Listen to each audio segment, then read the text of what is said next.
नमस्कार दोस्तों, देव education channel में आपका स्वागत है। आज इस वीडियो में पढ़ेंगे हम फरवरी के करंट अफेयर के कुछ महत्वपूर्ण प्रश्न जो परीक्षा में आने की संभावना रहती है। तो आइए वीडियो को शुरू करते हैं। पहला क्वेश्चन दिया है अपना कि हाल ही में किस राज्य ने बेटी बचाओ बेटी पढ़ाओ के तहत प्रमुख पहलों को लागू किया है। सबसे पहले हमें ये याद रखना है कि जो बेटी बचाओ बेटी पढ़ाओ अभियान है वो किसका है? केंद्र सरकार का है। किसका है? केंद्र सरकार है का है। बेटी बचाओ बेटी पर जो पढ़ाओ का जो शुरुआत कब से हुई? तो ये हुई 22 जनवरी 2015 से शुरुआत की गई। लेकिन अभी हाल में ही एक राज्य ने इसकी पहल में कुछ बिंदु रखे गए जो बेटी बचाओ से संबंधित हैं। तो वो है अपना राज्य का नाम है उड़ीसा। यानी उड़ीसा जो राज्य है उन्होंने इसके तर्ज पर कुछ बेटियों से संबंधित कुछ पहल की है। तो वो पहल है कौन सी? पहला है इसमें निर्भया कड़ी, जिसका मतलब होता है निडर। दूसरा है इसमें मो गेलहा जिया, यानी इसका मतलब होता है मेरी प्यारी बेटी, वहाँ की भाषा में, उड़ीसा की भाषा में। तो इसमें कहा गया है कि जो भ्रूण हत्या पर रोक लगाना, भ्रूण हत्या पर रोक लगाने हेतु ये पहल की गई है। अगली है इसमें कल्पना अभियान, ये पहल का नाम है।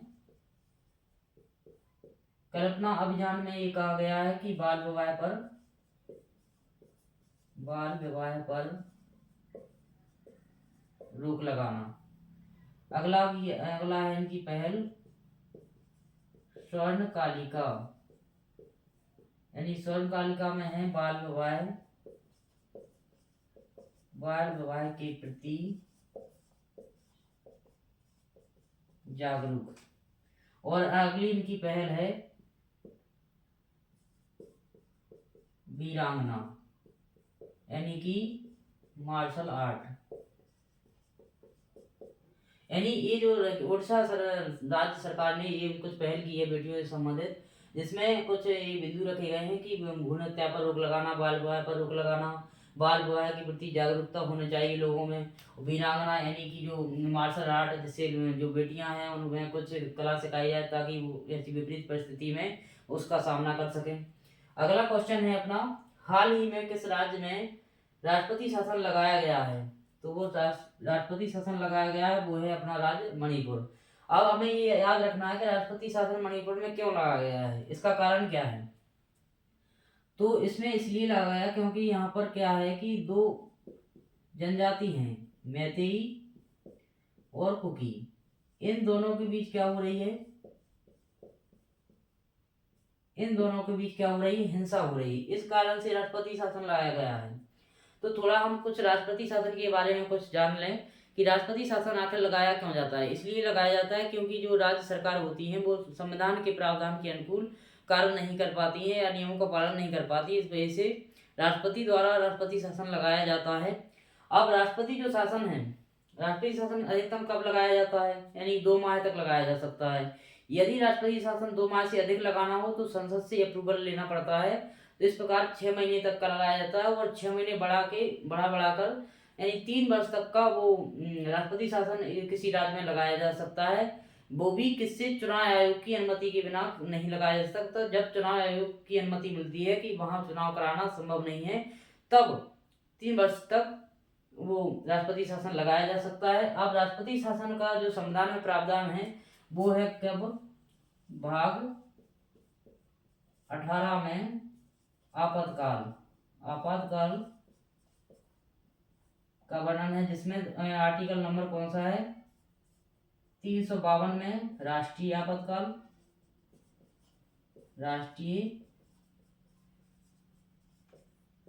का वर्णन है। और जो 356 है जिसमें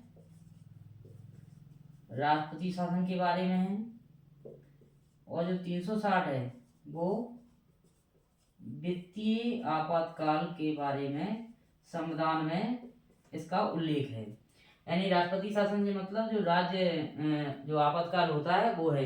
तो जो अभी हाल में ही मणिपुर सरकार ने जो राष्ट्रपति शासन लगाया है इसमें, तो उसमें जो है वो 356 आर्टिकल के अंतर्गत आता है। हाल ही में विश्व रेडियो दिवस कब मनाया गया है? तो ये विश्व रेडियो दिवस मनाया गया है अपना 13 फरवरी को। यानी कि पहले के समय में क्या, प्राचीन समय में जब हमारे दादा जी और भी दादा परदादा होते थे, उस समय क्या है रेडियो का चलन ज़्यादा था। लेकिन आजकल रेडियो का चलन थोड़ा कम हो गया है और देखने को भी कम मिलते हैं, क्योंकि आज का जो रेडियो का रूप खत्म सब कुछ कर दिया है, मोबाइल ने सब कुछ खत्म कर दिया है। तो रेडियो के पहले के समय में क्या होता था कि रेडियो के बिना तो कुछ संभव नहीं था, और रेडियो अधिकतर लोग इसका यूज करते थे, आनंद मनोरंजन के लिए कर सकते थे। लेकिन इस समय अब ये रूप मोबाइल ने ले लिया है। तो अभी हाल में ही रेडियो दिवस मनाया गया, वो 13 फरवरी को मनाया गया है। अगला क्वेश्चन है, हाल ही में IM पुस्तक का विमोचन किसने किया? विमोचन मतलब होता है रिलीज होना, यानी जो कौन सी बुक है IM पुस्तक का नाम है। तो इसने लिखी कितने हैं? गोपाल चंद्र हिंदुजा। किसने लिखी है? गोपाल चंद्र हिंदुजा ने IM किताब को लिखा है। अब जो रिलीज किसने की है अभी हाल में ही, वो की है जगदीश धनखड़ ने। इस IM पुस्तक को रिलीज किया गया है।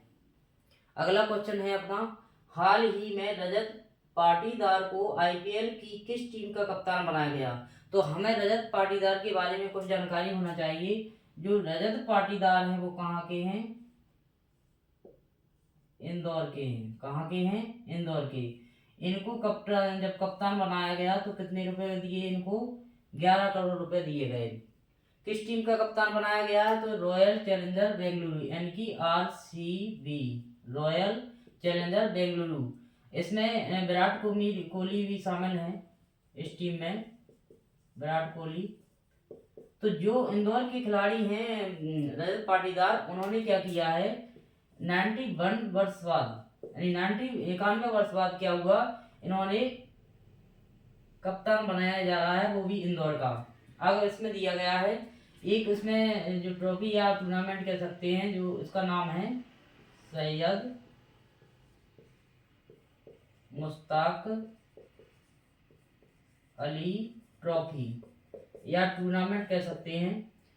तो ये इसमें टूर्नामेंट हुआ है, तो ये किसके बीच हुआ है? महाराष्ट्र वर्सेस मध्य प्रदेश। क्योंकि महाराष्ट्र इसमें जीत गई है और जो मध्य प्रदेश है वो हार गया है। लेकिन मध्य प्रदेश को जो फाइनल में लाने का जो श्रेय जाता है वो किसको जाता है? रजत पाटीदार को। किसको जाता है? रजत पाटीदार को जाता है। यानी इन्हीं की लीडरशिप में ये जो ट्रॉफी या टूर्नामेंट हुआ था, तो मध्य प्रदेश फाइनल में पहुंच गया था, इसलिए इनको क्या है, लीडरशिप दिया गया है। हाल ही में खबरों में रहा लंपी स्किन डिसीज ज्यादातर किस प्रजाति या समूह से है? तो ये होता है मवेशी, यानी कि गाय, भैंस, बैल आदि में ये देखने को मिलता है। इसमें ये खबरों में रहा इसलिए है क्योंकि जो भारत की जो कंपनी है, भारत की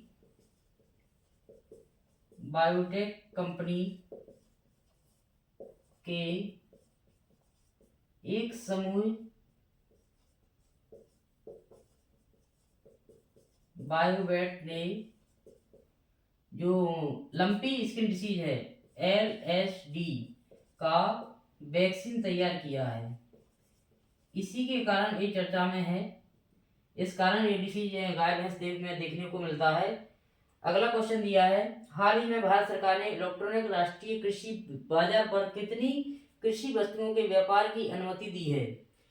इलेक्ट्रॉनिक मतलब नेशनल एग्रीकल्चर मार्केट, इसका यानी कि बोल सकते हैं इसको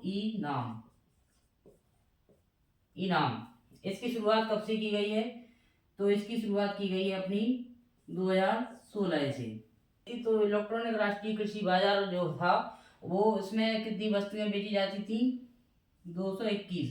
अब इसमें 10 जोड़ दी गई हैं, तो अब 231 वस्तुएं इसमें किसान, इसकी जो पहल है मतलब भारत सरकार की, जो इसमें एक सरकारी पोर्टल है नाम, यानी इलेक्ट्रॉनिक नेशनल एग्रीकल्चर मार्केट। ये पोर्टल है सरकारी, जिसमें किसान अपनी जो फसल या जो भी प्रोडक्ट होते हैं वो सीधे मंडी में पहुंच बना सकते हैं। और तो इसमें जो कितने प्रोडक्ट की बढ़ोतरी की है, अनुमति दी है, वो 10। तो इसका राइट आंसर क्या हो जाएगा? 10 हो जाएगा। हाल ही में 38वीं राष्ट्रीय खेलों में तरुणदीप राय ने पुरुष तीरंदाजी में कौन सा पदक जीता है? यानी जो तरुणदीप राय हैं, उन्होंने पुरुष रिकवरी तीरंदाजी में कौन सा पदक जीता है? गोल्ड या कांस्य या रजत, कौन सा जीता है? तो वो जीता है कांस्य, यानी कि ब्रॉन्ज मेडल जीता है। आप कहें कि स्वर्ण किसने जीता? स्वर्ण जो मेडल है वो किसने जीता? KL सरकार ने, सॉरी जोएल सरकार ने, जोएल सरकार ने गोल्ड मेडल जीता है। अगला दिया है अपना, हाल ही में संयुक्त राष्ट्र की सामाजिक विकास आयोग के 63वें सत्र का आयोजन कहाँ किया गया है? तो सबसे पहले हमें ये जान लेना चाहिए कि संयुक्त राष्ट्र का निर्माण कब होता है। तो ये कुछ संस्थाओं से मिलकर होता है, जिसमें संस्था है, पहली है सुरक्षा परिषद, यानी सुरक्षा परिषद के मिलाकर भी। दूसरा है महासभा,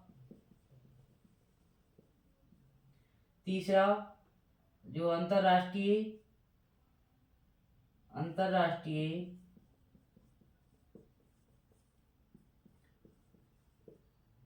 न्यायिक परिषद